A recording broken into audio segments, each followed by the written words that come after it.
Hello everyone, आज है English speaking course का 12th डे। इसमें हम लोग इंग्लिश के लेटर्स की प्रोनाउंसिएशन सीखेंगे और लास्ट में मैं आपको एक ऐप बताऊंगी जिसकी हेल्प से आपकी इंग्लिश इम्प्रूव होगी और आप अच्छे से इंग्लिश बोल पाएंगे। तो चैनल को आपने सब्सक्राइब कर ही लिया होगा, अगर नहीं किया तो जल्दी से कर लीजिए। तो चलिए चलते हैं 12th डे की ओर। इंग्लिश में स्वर यानी वॉवल और व्यंजन मीन्स कॉन्सोनेंट, दो तरह के लेटर्स होते हैं। ये तो हमने 11th डे में सीख ही लिया था। अगर आपने इंग्लिश स्पीकिंग कोर्स की पिछली वीडियोस नहीं देखी हैं तो मैं आपको लिंक डिस्क्रिप्शन में दे दूंगी, आप जाकर ज़रूर देख लीजिएगा।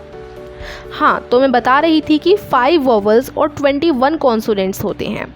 जैसा यहाँ लिखा गया है, अंग्रेजी में 5 वॉवल्स हैं और 21 व्यंजन यानी कॉन्सोनेंट्स हैं। अब हमने 11th डे में क्या सीखा था, सारे अल्फ़ाबेट्स सीख लिए थे ए से लेकर जेड तक। इंग्लिश में ए टू जेड तक क्या होते हैं, अल्फ़ाबेट्स होते हैं। A B C D E F G H, ये सारे जेड तक होते हैं, ए से लेकर जेड तक। तो अब इन ए से लेकर जेड तक के अल्फ़ाबेट्स में जो वॉवल्स कहलाते हैं वो होते हैं ए ई आई ओ यू। वॉवल्स क्या क्या होते हैं, वॉवल्स हो जाते हैं 5 वॉवल्स होते हैं। वॉवल्स को हम हिंदी में स्वर वर्ण बोलते हैं, ठीक है। तो अंग्रेजी में 5 वर्ण यानी वॉवल्स होते हैं ए ई आई ओ एंड यू। एंड अगर हम बात करें कॉन्सोनेंट्स की, जिन्हें हम हिंदी में व्यंजन बोलते हैं, तो कॉन्सोनेंट्स कितने होते हैं इंग्लिश में, ए ई आई ओ यू के अलावा जितने भी बचे हुए लेटर्स हैं ना, वो सारे के सारे कॉन्सोनेंट्स में आ जाते हैं, जो कि 21 होते हैं। वॉवल्स तो 5 हो गए, कॉन्सोनेंट्स 21 होते हैं। 21 कॉन्सोनेंट्स कौन कौन से हैं, B C D F G H J K L M N P Q R S T V W X Y Z, ये सारे के सारे क्या हैं, कॉन्सोनेंट्स हैं। तो वॉवल्स और कॉन्सोनेंट्स तो हमने देख लिए।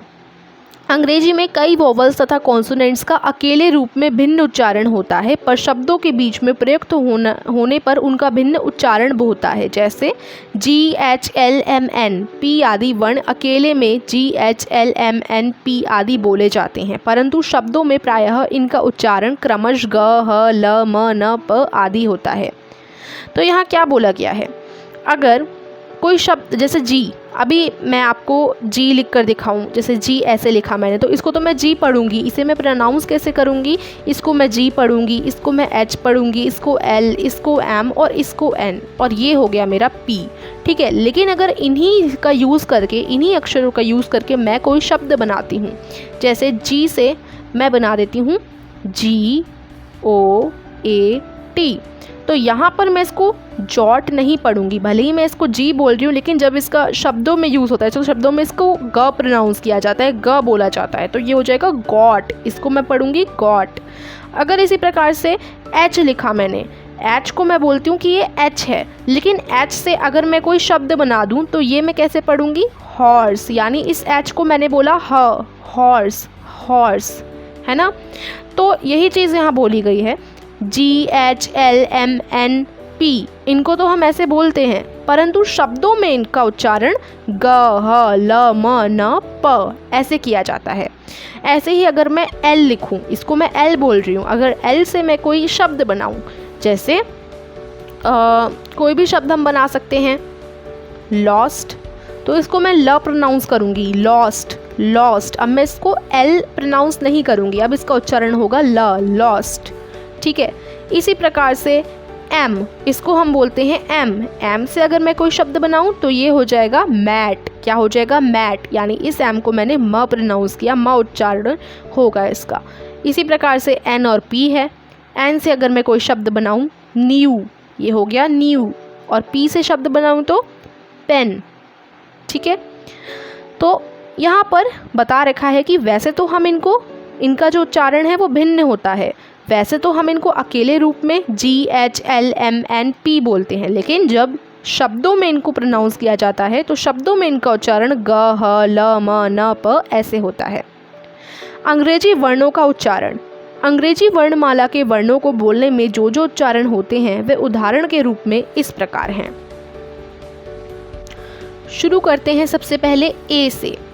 अगर ये ए लिखा हो तो इसको हम ए पढ़ेंगे, लेकिन अगर इसी ए का शब्द में यूज़ हो, यानी किसी वर्ड में अगर हम इसका यूज़ करें, जैसे CAR, अब मैंने ए को यहाँ बीच में लगाया, तो ए को कैसे प्रोनाउंस करेंगे? आ प्रोनाउंस करेंगे, ठीक है। इसकी आवाज़ क्या होगी? आ बोलेंगे इसको, ठीक है। ये बन जाएगा कार, कार, ठीक है।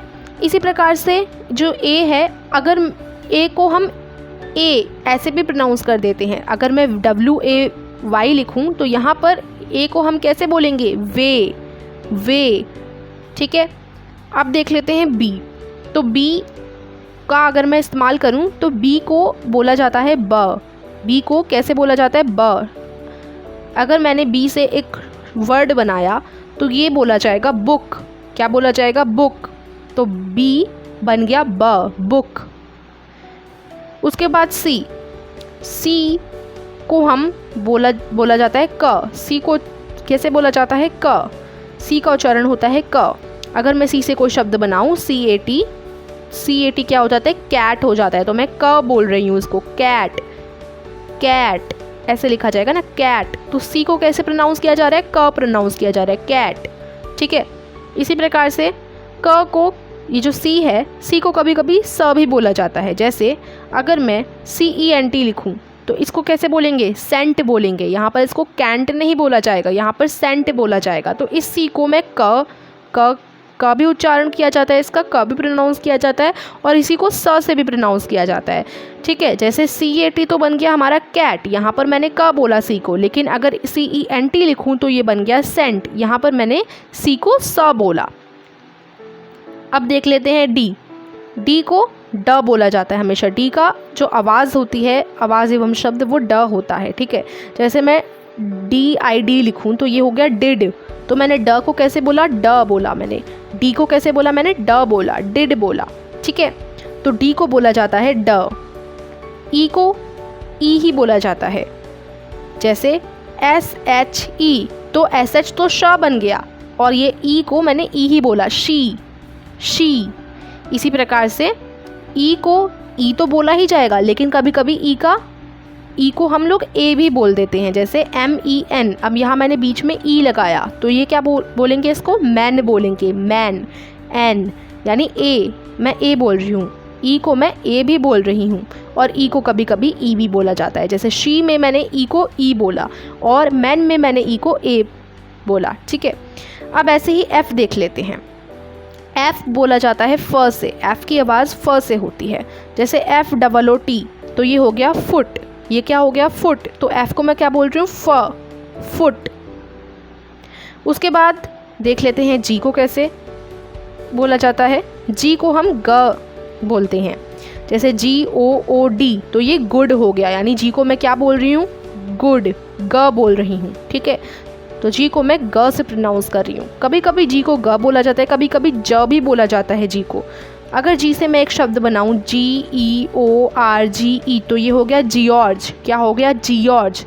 तो यहाँ पर मैं ज बोल रही हूँ, जी ऑर्ज, ठीक है।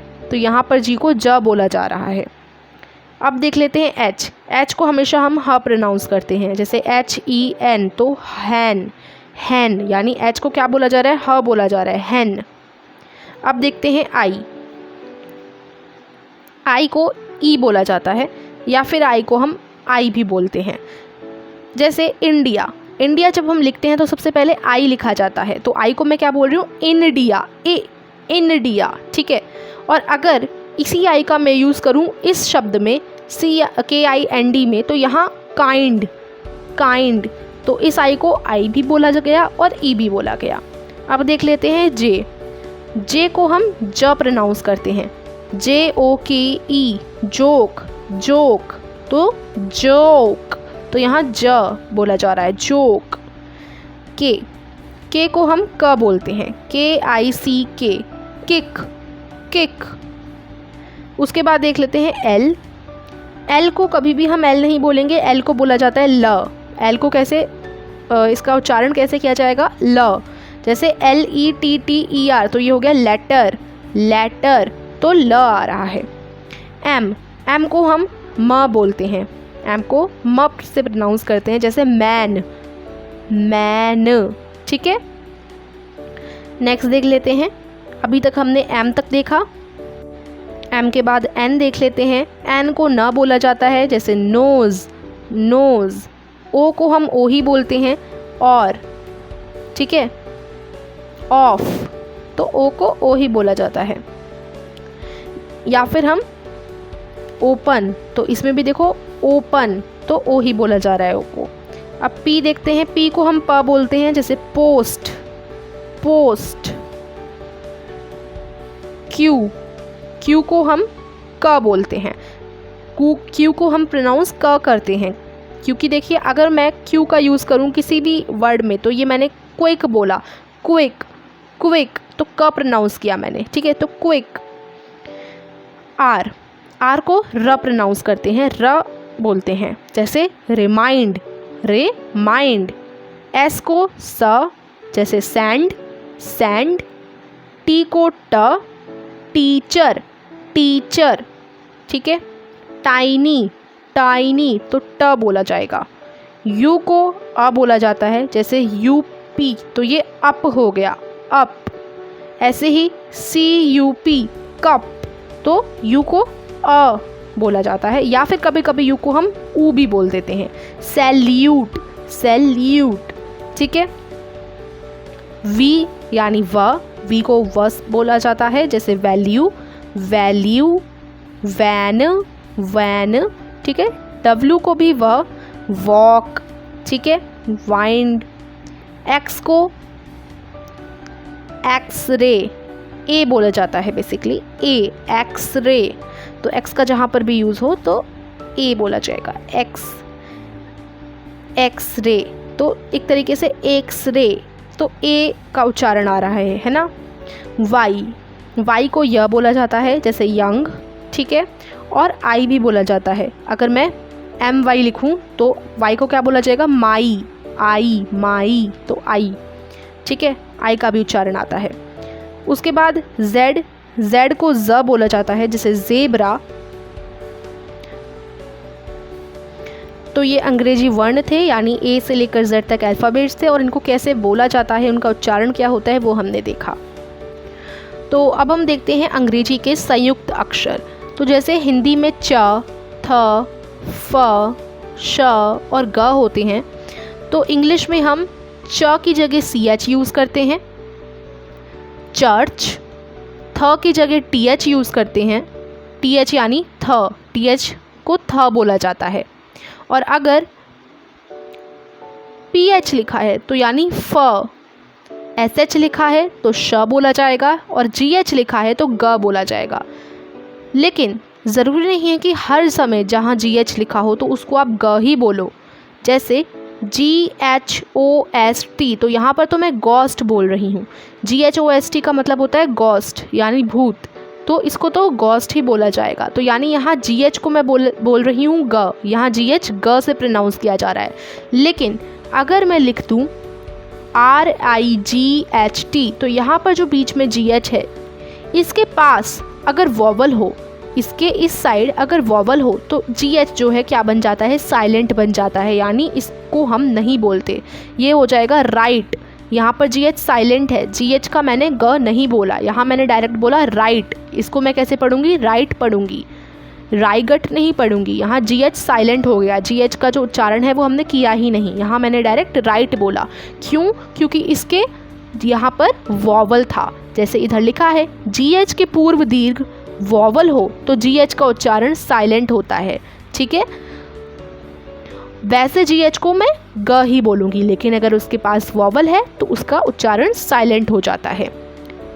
इसके अलावा GH को कभी कभी फ भी बोला जाता है, जैसे RUOUGH, तो ROUGH में लास्ट में GH आ रहा है, इसको मैं बोलती हूँ रफ। इसको कैसे बोला जाता है, रफ। तो यहाँ GH की जो प्रोनाउंस हो रहा है, GH का जो उच्चारण है वो फ है, ठीक है, फ का उच्चारण आता है। तो कभी कभार GH में फ का उच्चारण भी आता है, जैसे रफ। कभी कभार GH साइलेंट हो जाता है अगर उसके पूर्व दीर्घ वॉवल हो, और वैसे GH ग प्रोनाउंस करता है, यानी GH पे ग का उच्चारण आता है, ठीक है। अब हम देख लेते हैं आगे। हमें दिया गया है बड़े और छोटे अक्षरों का प्रयोग। तो अंग्रेजी की वाक्य रचना में स्मॉल और कैपिटल दोनों अक्षरों का प्रयोग होता है। स्मॉल लेटर्स और कैपिटल लेटर्स हमने पढ़े थे। जो कैपिटल होते हैं उनका प्रयोग निम्न स्थानों पर होता है।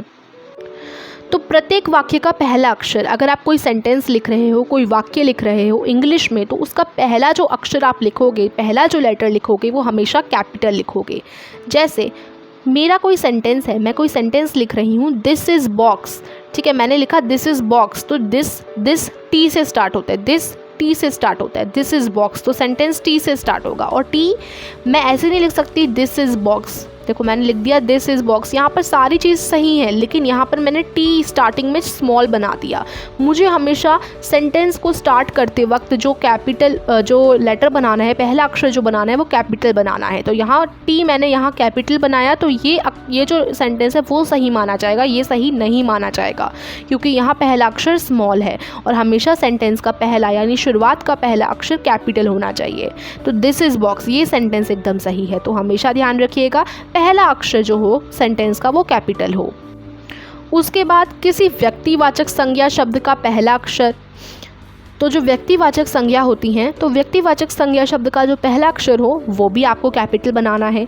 जैसे किसी का नाम आप ले रहे हो, किसी फेमस जगह का नाम, किसी बुक का नाम, ठीक है, किसी के नाम, किसी व्यक्ति का नाम आप ले रहे हैं, किसी फेमस जगह का नाम ले रहे हैं, किसी रिवर का नाम ले रहे हैं, तो इन सब का जो पहला अक्षर है वो कैपिटल होगा क्योंकि ये व्यक्तिवाचक संज्ञा है। जैसे द ताजमहल, द मथुरा का एम कैपिटल होगा, रामनाथ किसी का व्यक्ति का नाम है तो रामनाथ का आर कैपिटल होगा। उसके अलावा अंग्रेजी कविता के हर एक चरण का प्रथम अक्षर, अब जैसे his coat is racked and blown away, तो हर एक चरण का जो पहला अक्षर, अगर कोई कविता लिख रहे हो आप इंग्लिश में तो उसका हर एक चरण का प्रथम अक्षर कैपिटल होगा। जैसे हिज कोट इज़ रैक्ड, ये एक चरण हो गया, उसके बाद यहाँ ए कैपिटल लगा दिया, फिर इधर एच कैपिटल लगा दिया, ही ड्रॉप्स हिज हेड, फिर यहाँ दोबारा से ए कैपिटल लगा दिया, ठीक है। तो जो कविता लिखते हैं उसमें हर छोटी छोटी लाइनों के बाद आपका कैपिटल अक्षर लगता है। संक्षिप्त शब्द के लिए प्रयुक्त अक्षर के लिए, तो देखो अगर जैसे डॉक्टर को, डॉक्टर अगर मैं लिखूं तो डॉक्टर लिखा जाता है ऐसे DOCTOR, ये डॉक्टर होता है, लेकिन डॉक्टर को मैं छोटे फॉर्म में DR डॉट ऐसे भी लिखा जाता है डॉक्टर को शॉर्ट फॉर्म में, है ना। तो जब भी आप किसी भी चीज़ का संक्षिप्त रूप लिखें, शॉर्ट फॉर्म लिखें, तो उसका फर्स्ट लेटर कैपिटल होगा। जैसे यहाँ मैंने D का किया फर्स्ट लेटर कैपिटल। उसके बाद महीने व सप्ताह के दिनों के नाम का पहला अक्षर, अगर आप किसी महीना का नाम लिख रहे हैं, जनवरी, फरवरी, मार्च, अप्रैल, या फिर आप किसी सप्ताह के दिनों के नाम लिख रहे हैं जैसे संडे, मंडे, ट्यूसडे, वेडनेसडे, तो उनका जो फर्स्ट लेटर होता है वो कैपिटल होगा। मनुष्य की उपधि के प्रथम अक्षर, ठीक है, जैसे अगर कोई जैसे BA हो गया, LLM हो गया, MCOM हो गया, तो ये सारी जो है मनुष्य की उपाधि होती हैं, तो इनका जो पहला लेटर होता है वो कैपिटल होता है। ईश्वर के नाम तथा उसके लिए प्रयोग में आने वाले सर्वनाम के पहले अक्षर, तो जैसे ईश्वर का आप नाम लिख रहे हैं या फिर अगर आप ईश्वर के प्रयोग में आने वाला सर्वनाम लिख रहे हैं, जैसे आप बोल रहे हैं गॉड, गॉड के बाद लिखा ही लिसन्स टू मी, तो ही का H फर्स्ट कैपिटल होगा, ठीक है। उसके बाद गॉड का G कैपिटल होगा, लॉर्ड का L कैपिटल होगा, गॉडेस का G कैपिटल होगा। तो जो ईश्वर के नाम होते हैं उनका जो फर्स्ट लेटर होता है वो कैपिटल होता है। अंग्रेजी में मैं के लिए, अब हमेशा हम अंग्रेजी में मैं के लिए क्या यूज़ करते हैं, आई यूज़ करते हैं, मैं सही हूँ, आई एम फाइन, ठीक है। तो आई हमेशा कैपिटल हो, आई कहीं पर भी हो, आई आप हमेशा स्मॉल नहीं बनाओगे, आई आप कभी भी स्मॉल नहीं बनाओगे, आई आप हमेशा कैपिटल ही लिखोगे, ठीक है। उसके बाद अंग्रेजी आगे क्या है, पत्र शुरू करते समय संबोधन यानी सैल्यूटेशन का तथा समापन वाक्यांश कम्प्लीमेंट्री क्लॉज का पहला अक्षर, जैसे डियर कविता जो सबसे पहले हम लिखते हैं उसका जो D है वो कैपिटल होगा। डियर कविता, जैसे हम पत्र लिखते हैं तो उसमें हम लिखते हैं ना प्रिय मित्र, तो उसे अगर मैं इंग्लिश में बोलूँ तो मैं बोलूँगी डियर फ्रेंड, तो डियर का मैं D कैपिटल लगाऊंगी हमेशा, ठीक है। और जब लास्ट में जब पूरा ख़त्म हो जाता है आपका पत्र तो लास्ट में आप लिखते हैं ना योर सिंसियरली, तो उसमें जो Y है वो कैपिटल होगा, ठीक है। फिर क्वोटेशन मार्क के अंदर वाक्य शुरू करते समय वाक्य का पहला अक्षर, अब जैसे ही सेड, उसने कहा don't forget to inform me the date of your interview, तो जब भी कोई कुछ कहता है तो हम क्या करते हैं, हम क्वोटेशन मार्क लगाते हैं। जैसे यहाँ पर मैंने लिखा ही सेड यानी उसने कहा, ही सेड यानी उसने कहा। अब उसने क्या कहा ये बताने से पहले मैं हमेशा ऐसे 2 कॉमास लगाए जाते हैं, है ना, तो इन्हें क्वोटेशन मार्क कहते हैं। इनको लगाने के बाद जो आप करेंगे, पहला जो लेटर लिखेंगे वो हमेशा कैपिटल लिखेंगे। जैसे योर, उसने कहा you are good, you are looking good, मान लो उसने ये कहा तो यू आर लुकिंग गुड, ठीक है। तो यहाँ पर वाई मैंने कैपिटल लगाया और उसने बस इतनी सी बात कही, तो फिर मैंने लास्ट में फिर कोटेशन मार्क लगाया। तो ये जो कोटेशन मार्क होते हैं उनका पहला जो अक्षर होता है वो आप कैपिटल बनाएंगे, ठीक है। उसके बाद यहाँ नीचे कुछ बातें कही गई हैं, याद रखें, रिमेंबर, इन्हें पढ़ लेते हैं। क के लिए अंग्रेजी वर्णमाला में सी के क्यों वर्ण आते हैं? कहीं कहीं क के लिए सी के भी आता है, ठीक है। तो यहाँ आपको बता रखा है कि सी का उच्चारण हम क करते हैं, के का उच्चारण हम क करते हैं, क्यू का उच्चारण भी हम क करते हैं, ठीक है। और कभी कभी सी के, अगर एक जगह सी के लिखा है तो उसका उच्चारण भी हमें क करना पड़ता है। जैसे BLOCK, तो यहाँ लास्ट में सी के आ रहा है, ब्लॉक, इसको हम क्या कहेंगे, ब्लॉक कहेंगे, ब्लॉक। तो यहाँ पर सी के का उच्चारण क हो रहा है, ब्लॉक, ठीक है। उसके बाद आगे कुछ चीज़ें और कही गई हैं।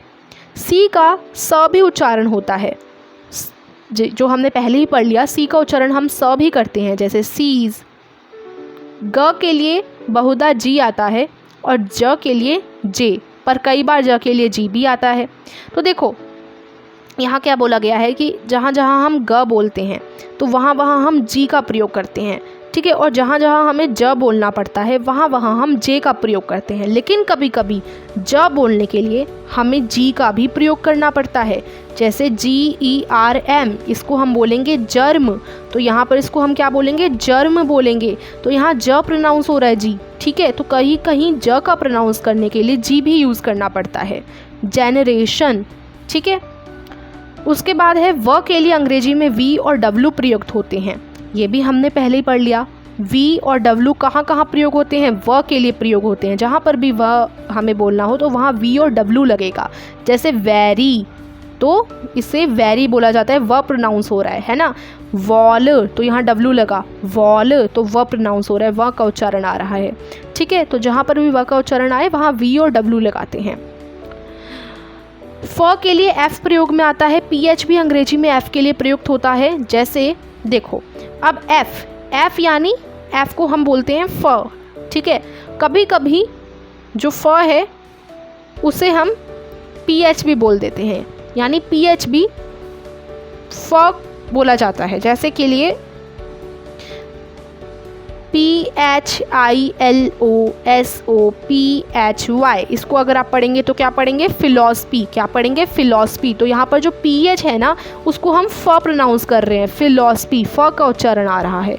तो कभी कभी फ बोलने के लिए पीएच का भी यूज़ करना पड़ जाता है। वैसे ज़्यादातर फ बोलने के लिए हम एफ यूज़ करते हैं, जैसे FRUIT, फ्रूट, ठीक है।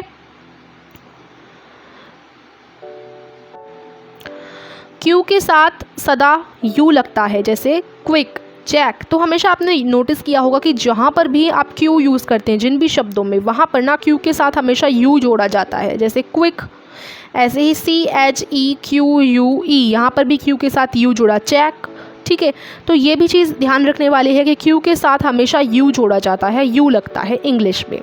तो ये कुछ याद रखने वाली बातें थी जो यहाँ हमने पढ़ी, और इसमें हमने उच्चारण सीखा कि हम जो वॉवल्स और कॉन्सोनेंट्स होते हैं उनका कैसे उच्चारण करते हैं। तो अब मैं आपको बताती हूँ एक ऐसे बेस्ट इंग्लिश ऐप के बारे में जिससे आप इंग्लिश ही नहीं काफ़ी अदर लैंग्वेजेस भी सीख सकते हैं। इसमें आप लैंग्वेजेस सीख सकते हैं फ्रॉम 30 मिलियन नेटिव स्पीकर्स। इसके साथ साथ आप उन नेटिव स्पीकर से चैट भी कर सकते हैं, अपने मोमेंट्स दूसरों के साथ शेयर कर सकते हैं, लैंग्वेज के लिए पार्टनर्स ढूंढ सकते हैं, और आप हेल्प भी कर सकते हैं विद कन्वर्सेशंस। इस ऐप में आप 50+ लैंग्वेजेस सीख सकते हो विद कोर्सेज, और काफ़ी हेल्पफुल और अच्छा ऐप है। इस ऐप का नाम है हेलो टॉक लर्न लैंग्वेजेस। ऐसे अगर आप सर्च करोगे प्ले स्टोर पर तो ये ऐप आपको मिल जाएगा। आप इसे इंस्टॉल कर जो भी लैंग्वेजेस सीखना चाहते हैं वो सीख सकते हैं। अगर आपको ये वीडियो हेल्पफुल लगी हो तो वीडियो को लाइक कीजिएगा और अगर चैनल पे नए हैं तो चैनल को सब्सक्राइब कर दीजिएगा। मिलती हूँ जल्द ही आगे आने वाली वीडियोस में, तब तक के लिए बाय बाय।